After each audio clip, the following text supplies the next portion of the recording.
कल्पना कीजिए कि कोई अपना सपनों का घर खरीदता है और फिर सालों बाद पता चलता है कि वो संपत्ति तो एक पुराने अदालती मामले में फंसी हुई है। और अदालत कहती है कि आपकी जो खरीदारी है उसका कोई मतलब ही नहीं है। ये सिर्फ एक कहानी नहीं है बल्कि एक कानूनी हकीकत है जिसे कहते हैं लिस पेंडेंस का सिद्धांत। और आज हम इसी हकीकत की गहराई में उतरेंगे।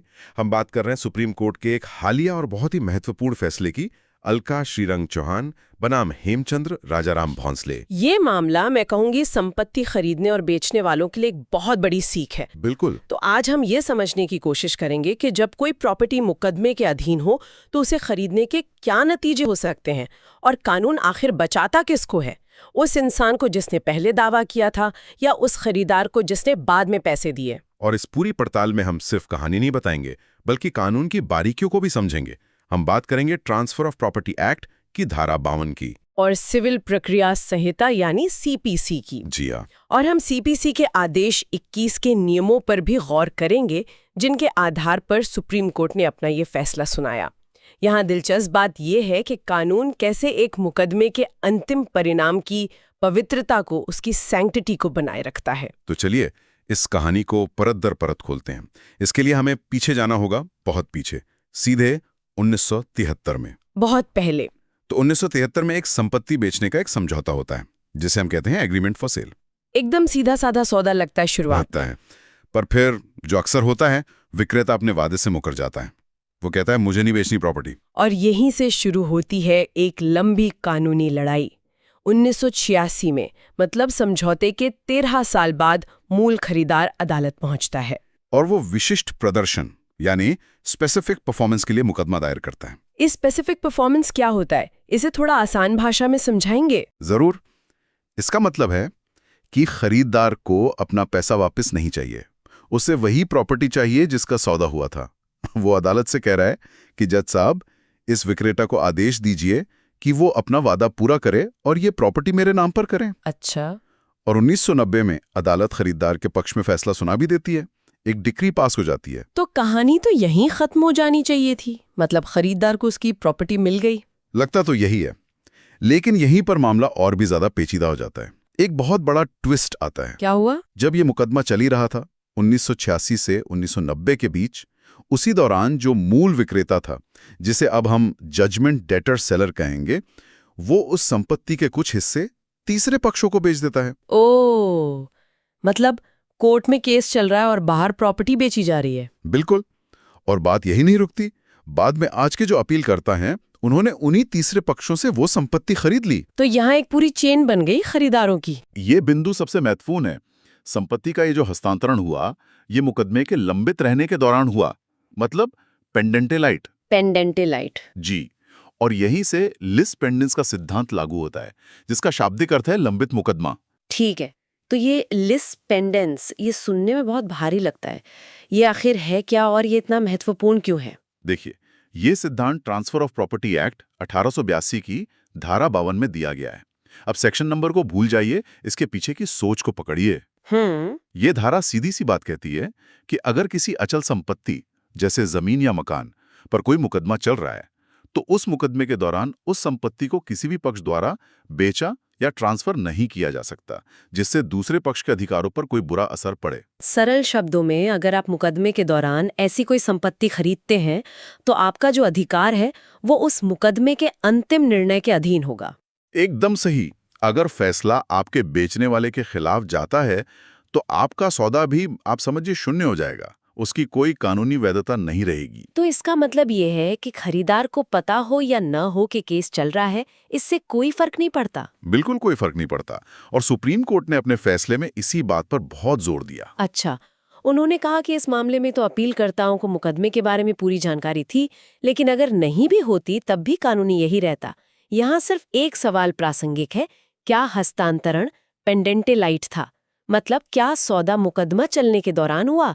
और अगर जवाब हाँ है तो फिर खरीदार के पास कोई अधिकार नहीं बचता। कुछ नहीं बचता। और इतना ही नहीं, जब डिक्री यानी फैसले को लागू करने की बात आती है, तो सिविल प्रक्रिया संहिता का आदेश 21 नियम 102 एक तरह की दीवार खड़ी कर देता है। कैसी दीवार? ये नियम ऐसे पेंडेंटे लाइट खरीदार को, जिसने मुकदमे के दौरान प्रॉपर्टी खरीदी है, डिक्री के निष्पादन में यानी उसके लागू होने में बाधा डालने से रोकता है। तो जब ये मामला सुप्रीम कोर्ट पहुंचा तो अपीलकर्ताओं ने क्या तर्क दिया? उनके पास अपने बचाव में कुछ तो होगा। हाँ, उन्होंने एक पुराने केस लाला दुर्गा प्रसाद बनाम लाला दीपचंद का हवाला देने की कोशिश की। उनका कहना था कि उस मामले में अदालत ने बाद के हस्तांतरण को कुछ परिस्थितियों में वैध माना था। यहाँ पर ये वाकई दिलचस्प हो जाता है। सुप्रीम कोर्ट ने इस तर्क को क्यों खारिज कर दिया? मतलब अगर एक नज़ीर पहले से मौजूद थी तो उसे क्यों नहीं माना गया? यहीं पर कानून की बारीकियां सामने आती हैं। अदालत ने बहुत साफ तौर पर दोनों मामलों के तथ्यों में अंतर किया। न्यायमूर्ति उज्ज्वल भुइया ने अपने फैसले में लिखा कि लाला दुर्गा प्रसाद का कानून तब लागू होता है जब संपत्ति का हस्तांतरण मुकदमा दायर होने से पहले किया गया हो। ओह, तो साला खेल टाइमिंग का है। पहले और बाद में होने से पूरा नतीजा ही बदल जाता है। एकदम। इस मामले में जो हस्तांतरण हुआ वो साफ तौर पर मुकदमा दायर होने के बाद और उसके लंबित रहने के दौरान हुआ था। तो ये सीधे सीधे इस धारा 52 के दायरे में आ गया। हाँ, और इसलिए लाला दुर्गा प्रसाद का फैसला यहाँ लागू ही नहीं होता। अदालत ने अपने फैसले में ताहिर बनाम ईसानी बनाम मदन वामन चौडंकर मामले का भी जिक्र किया था, है ना? जी हाँ, उस मामले का जिक्र करते हुए अदालत ने इस बात को और पुख्ता किया। उन्होंने कहा कि आदेश 21 नियम 97 के तहत जब कोई आपत्ति करता है तो उसकी जांच का दायरा बहुत सीमित है। मतलब अदालत को केवल ये देखना है कि जो व्यक्ति बाधा डाल रहा है क्या वो पेंडेंट लाइट खरीदार है या नहीं। अगर वो है तो उसे डिक्री के निष्पादन का विरोध करने का कोई स्वतंत्र अधिकार नहीं है। बस बात वहीं खत्म हो जाती है। तो अंत में सुप्रीम कोर्ट ने क्या आदेश दिया? 50 साल से चल रही इस लड़ाई का अंत कैसे हुआ? अदालत ने बॉम्बे हाईकोर्ट के फैसले को बरकरार रखा और अपील खारिज कर दी। और उन्होंने अपने फैसले में बहुत साफ शब्द इस्तेमाल किए थे। बहुत साफ। उन्होंने कहा, अब जबकि प्रतिवादी संख्या 1 के पक्ष में डिक्री और हस्तांतरण को अंतिम रूप मिल गया है तो पेंडेंट लाइट हस्तांतरित यानी अपीलकर्ताओं को पीछे हटना होगा और वादग्रस्त संपत्ति का वास्तविक भौतिक कब्जा प्रतिवादी संख्या 1 को सौंपना होगा। और उन्होंने इसके लिए एक समय सीमा भी तय की, है ना? हाँ। ये बहुत महत्वपूर्ण था। अदालत ने अपीलकर्ताओं को 15 फरवरी 2026 तक का समय दिया कि वो शांति से संपत्ति का कब्जा सौंप दें। और जो सबसे असाधारण बात थी वो ये थी कि अदालत ने भविष्य के मुकदमों पर भी रोक लगा दी। ये क्या था? ये एक बहुत ही महत्वपूर्ण कदम है। आप समझे, दशकों से ये विवाद चल रहा था। इसे पूरी तरह से समाप्त करने के लिए अदालत ने एक कंबल निषेधाज्ञा, मतलब एक ब्लैंकेट इंजंक्शन जारी किया। इसका मतलब क्या हुआ? इसका मतलब ये है कि इस मामले पर आगे कोई मुकदमा नहीं हो सकता। अपीलकर्ता या उनसे जुड़ा कोई भी व्यक्ति इस प्रॉपर्टी को लेकर किसी भी अदालत में कोई नया केस नहीं कर सकता। हमेशा के लिए। हमेशा के लिए। ये कानूनी प्रक्रिया के दुरुपयोग को रोकने का एक बहुत मजबूत संदेश है। अदालत कह रही है, बस बहुत हो गया। तो इस सब का क्या मतलब है?